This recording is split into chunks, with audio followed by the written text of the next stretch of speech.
पशुपालक भाइयों नमस्कार। मैं डॉक्टर सतीश कोमड़े हूँ। और आज हम एक ऐसे विषय पर बात करने वाले हैं जो हमारे पशुपालक भाइयों और बहनों के लिए बहुत ही महत्वपूर्ण है। पशुओं में बार बार होने वाला प्रजनन यानी रिपीट ब्रीडिंग, यह सिर्फ एक समस्या नहीं बल्कि पशुपालकों के लिए चिंता और आर्थिक नुकसान का एक बड़ा कारण भी है। इस वीडियो में हम इस समस्या की गहराई को समझेंगे, इसके प्रमुख कारणों की पहचान करेंगे और सबसे महत्वपूर्ण कुछ ऐसे व्यवहारिक और प्रभावी समाधानों पर चर्चा करेंगे जिन्हें आप अपने पशुधन में लागू करके इस चुनौती को पार कर सकते हैं भाइयों। हमारा लक्ष्य आपके पशुओं के प्रजनन प्रदर्शन को बेहतर बनाना और आपकी आय में वृद्धि करना है। तो चलिए शुरू करते हैं और जानते हैं कि कैसे हम इस समस्या को समझकर बेहतर समाधान लागू कर सकते हैं। तो भाइयों, ये रिपीट ब्रीडिंग समस्या क्या है, उसकी परिभाषा समझ लेते हैं। एक स्वस्थ दिखने वाली गाय या भैंस का 3 या अधिक बार या कृत्रिम गर्भाधान के बाद भी वो कंसीव नहीं होना यानी गर्भधारण न कर पाना, जबकि वो नियमित रूप से हीट में आ रही है। तो ये हमारे लिए महत्वपूर्ण क्यों है? तो इससे डेयरी उद्योगों में महत्वपूर्ण इससे आर्थिक नुकसान होता है, दूध उत्पादन में कमी हो जाती है, इंटरकाविंग पीरियड बढ़ जाता है। हम जो गर्भाधान करते हैं उसकी कॉस्ट एक्सपेंडिचर उस पे बढ़ जाता है। और जो गर्भाधान करने के बाद भी कंसेप्शन नहीं मिलता है, तो कंसेप्शन ना मिलने के कारण हमारे गाय हो गए भैंस हो गए, वो क्या हो जाते हैं, इनफर्टाइल हो जाते हैं। उनमें हम फिर क्या करते हैं, उनको कल कर देते हैं। तो ऐसे कलिंग से हमारे फार्म में नुकसान हमें उठाना पड़ सकता है। हम जो ब्रीडिंग प्लान करते हैं, ब्रीडिंग प्रोग्राम हमारे लगाते हैं, हाई जेनेटिक मेरिट वाले बुल्स हम यूज करते हैं एआई के लिए। तो ऐसे ब्रीडिंग प्लान में सुधार उनको ठीक तरह से लागू नहीं कर पाते हैं। एक कुल मिलाकर हमारे फार्म की जो ओवरऑल प्रॉफिटेबिलिटी है, लाभ मिलने वाला है, उसमें गिरावट मिल होती है भाइयों। इसके कारणों के बारे में जान लेते हैं। उसके क्या कारण हो सकते हैं? एक यूट्रस, गर्भाशय और योनि मार्ग में इंफेक्शन होना। इसमें एंडोमेट्राइटिस हम बोलते हैं, यूट्रस में इंफेक्शन होने के कारण होता है। ये बैक्टीरियल वायरल फंगल होता है। वजाइनेटिस होता है, ये भी बैक्टीरियल वायरल फंगल के कारण होता है। सर्विसाइटिस होता है। तो ये सब कारण जो है, ये इंफेक्शियस ओरिजिन है। तीसरा जो महत्वपूर्ण कारण है, न्यूट्रिशनल। न्यूट्रिशनल कारण यानी पोषण की कमी या उसमें असंतुलन होना। तो इसमें क्या होता है, एनर्जी या ऊर्जा की कमी।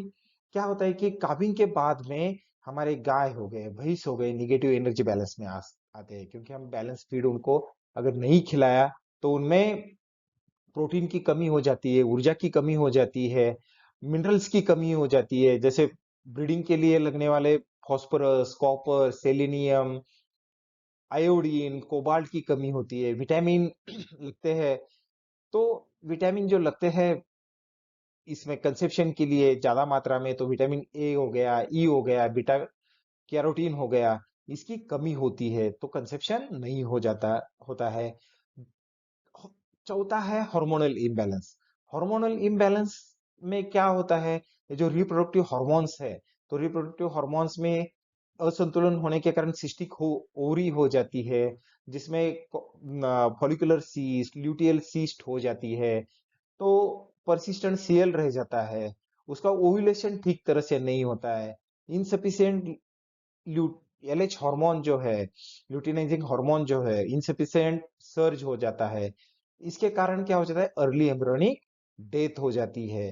तो ये हार्मोन के कारण होता है।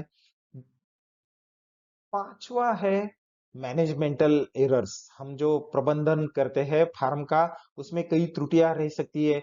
जैसे सही हम हीट पीरियड का नहीं जांच पाना, बाद में सही समय पर, जैसे हम बोलते हैं स्टैंडिंग हीट में इंसेमिनेशन होना चाहिए, तो टाइमिंग हमारा गलत हो जाना। इंसेमिनेटर जो हमारे है, जो हमारे पशु चिकित्सक है, उनकी उनके एआई के दौरान कुछ एरर्स रह गए, हमारे एनिमल स्ट्रेस में है, ओवर क्राउडिंग है, हमारे फार्म में हमने हाइजीन ठीक से नहीं रखा है, तो इसके कारण भी ये रिपीट ब्रीडिंग समस्या आ सकती है। और सबसे कम कारण है कि जेनेटिक फैक्टर्स, सब ये बहुत ही कम कारण है, सामान्य से बहुत ही जेनेटिक फैक्टर के कारण रिपीट ब्रीडिंग होना बहुत 1% से भी कम हो सकता है। तो इसमें क्या हो सकता है कि वंशानुगत प्रजनन विकार, इनहेरिटेड रिप्रोडक्टिव डिसऑर्डर्स हो गए, या क्रोमोसोमल एबनॉर्मेलिटीज यानी गुणसूत्र संबंधी असामान्यता है। तो ये सभी कारण है रिपीट ब्रीडिंग के भाइयों। तो इसमें हम डायग्नोसिस कैसे करें, विश्लेषण कैसे कर सकते हैं? तो हमें इसको विश्लेषण करने, सही मात्रा में हमें अगर उसके उपचार की तरफ जाना होगा, सॉल्यूशंस की तरफ जाना होगा, तो सही डायग्नोसिस सबसे महत्वपूर्ण है भाइयों। तो हमें क्या करना चाहिए?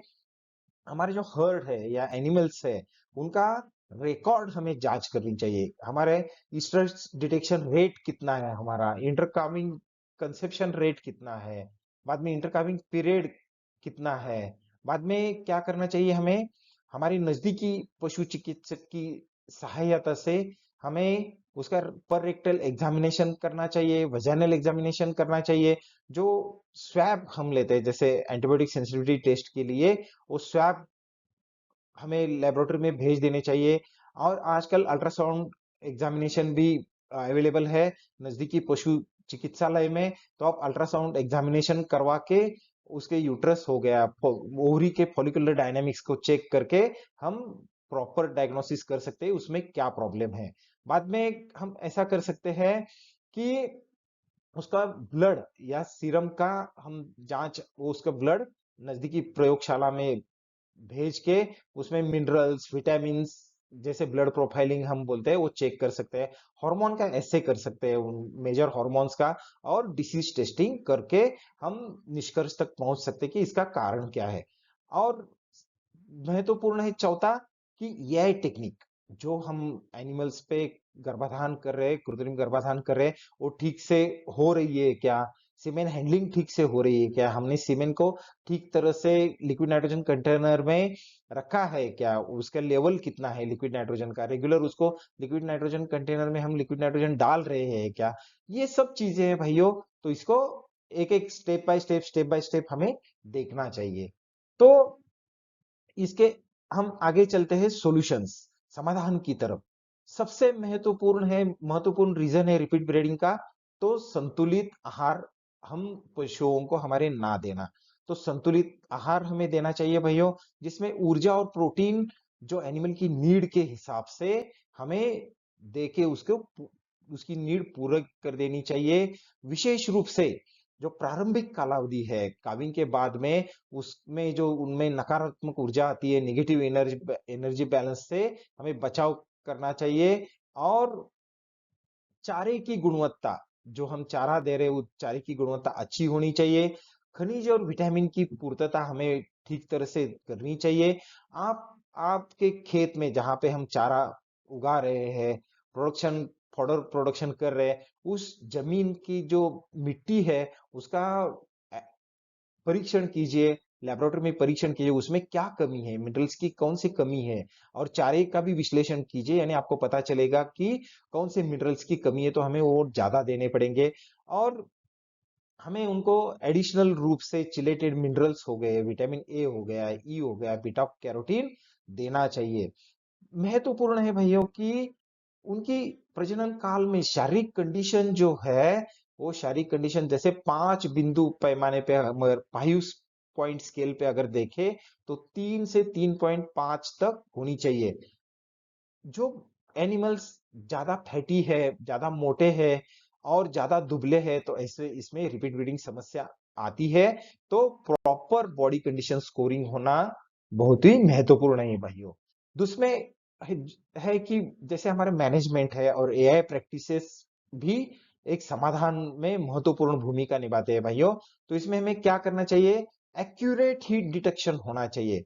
हमें जो रिपीट ब्रीडिंग एनिमल्स है, ऐसे एनिमल्स का हम ज्यादा से ज्यादा इंटरवल दे के इंटरवल में उनको जांच करनी चाहिए। आजकल बहुत सारे एड्स आ रहे हैं मदद के लिए हमारे, जैसे डिटेक्टर्स, एट डिटेक्टर्स आते हैं, हीट माउंट डिटेक्टर्स आ गया, टिल पेंट होता है, पेडोमीटर्स होते हैं, आजकल AI based activity animal activity monitors आते हैं। तो इनका इस्तेमाल करेंगे तो प्रॉपर हीट डिटेक्शन होगा और प्रॉपर टाइमिंग भी वो बताते हैं भाई, जिस इसमें पीरियड में हमें एआई करना है।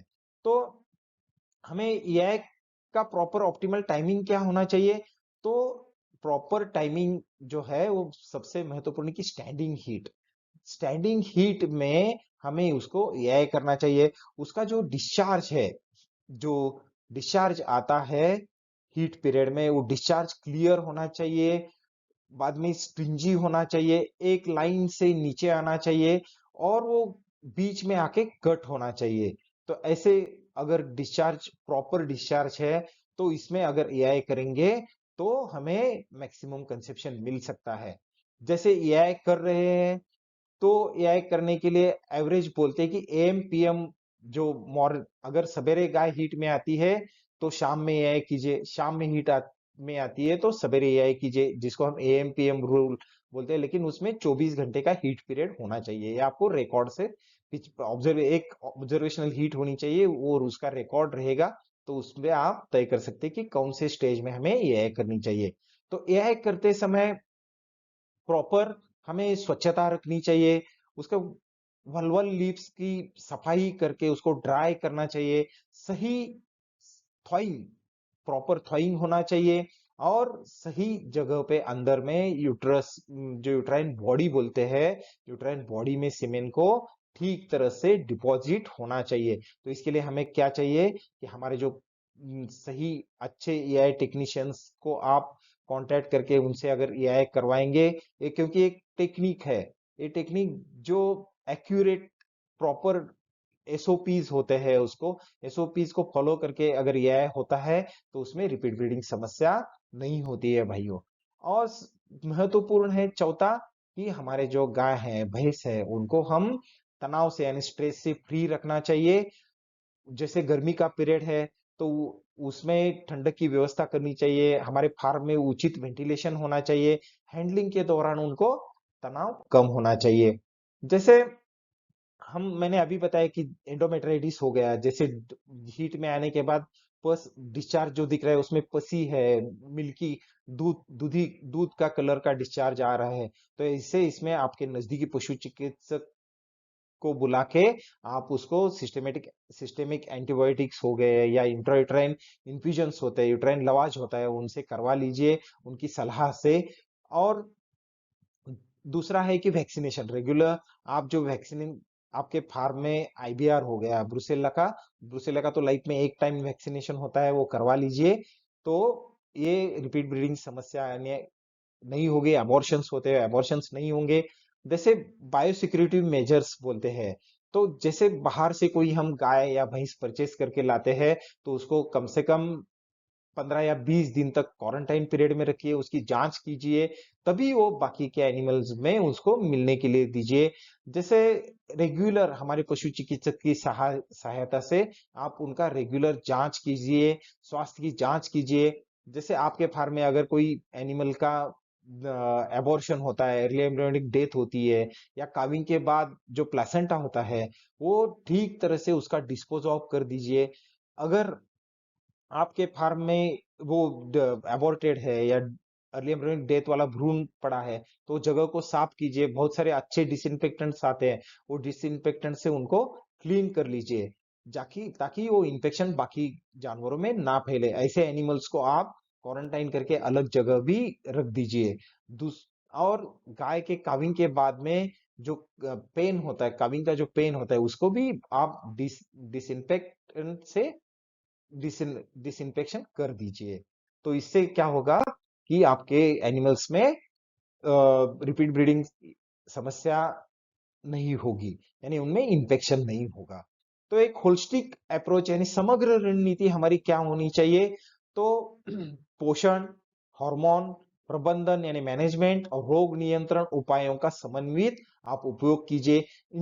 इंडिविजुअलाइज्ड ट्रीटमेंट यानी व्यक्तिगत उपचार होना चाहिए, क्योंकि भाइयों देखिए सभी रिपीट ब्रीडर पशु जो होते हैं वो एक जैसे नहीं होते हैं, उनका हर एक का अलग अलग कारण होता है। तो उनके जो कारण है उसी के अनुसार उनको हमें ट्रीटमेंट करना चाहिए। आपको सबसे महत्वपूर्ण है कि रिकॉर्ड कीपिंग कीजिए।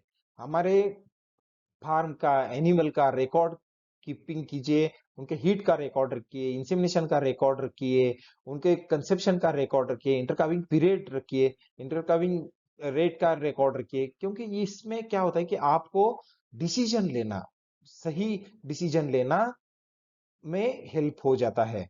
रेगुलर आप अपने नजदीकी पशु चिकित्सक की सलाह लीजिए, उनसे डायग्नोस करवा लीजिए, ठीक से प्रोटोकॉल लगा लीजिए, और उनका रेगुलर जो प्लान करते हैं पशु चिकित्सक, उससे आपको काफी लाभ हो जाएगा भाइयों। तो एक लास्ट में कंक्लूजन क्या है? तो रिपीट ब्रीडिंग एक जटिल समस्या है भाइयों, इसके कई कारण शामिल हैं। तो प्रभावी प्रबंधन के लिए एक व्यवस्थित और एकीकृत दृष्टिकोण यानी इंटीग्रेटेड अप्रोच होना सबसे महत्वपूर्ण है। अच्छा बैलेंस फीड, अच्छा पोषण, सटीक हीट की पहचान, सही कृत्रिम गर्भाधान तकनीक और रोग नियंत्रण सबसे महत्वपूर्ण है भाइयों। सक्रिय झुंड यानी प्रोएक्टिव हर्ड हेल्थ जो होती है, उसके मैनेजमेंट से, प्रबंधन से प्रजनन क्षमता में सुधार होता है, और आपके फार्म की फार्म में ज्यादा प्रॉफिटेबिलिटी होगी भाइयों। तो ये आप, मुझे लगता है कि आप ये अगर सभी बात मैंने जो अभी आपको बताया है इन पे गौर करेंगे, तो आपके फार्म की रिपीट ब्रीडिंग समस्या जरूर दूर होगी भाइयों। धन्यवाद। धन्यवाद।